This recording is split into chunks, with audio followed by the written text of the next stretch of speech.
இது பார்த்தீங்கன்னா parmesan cheese இது பேர். எப்படி அப்படியே கட்டியாக இருக்குங்க, அப்படியே செம்ம ஸ்ட்ராங்காக இருக்குது. இதை நீங்கள் அப்படியே இதில் ஃப்ரிட்ஜில் கொண்டு போய் வச்சுக்கலாம், ரீஃப்ரிஜிரேட்டர் பண்ணி வச்சுக்கலாம். நிறைய வெரைட்டிஸ் இருக்குது.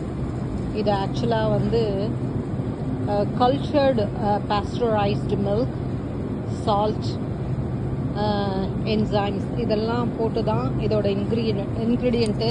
இது எல்லாமே வந்து மாட்டுப்பாலில் தான் தயாரிச்சிருக்கிறாங்களா அப்படின்னு உங்களுக்கு ஒரு கொஷன் வரும். இதில் மாட்டுப்பாலும் இருக்குது, ஆட்டுப்பாலில் செஞ்ச சீஸும் இருக்குது, எல்லாமே இருக்குது. இது உங்களுக்கு இன்ட்ரெஸ்டிங்காக இருக்குது அப்படின்னா கமெண்டில் சொல்லுங்கள்.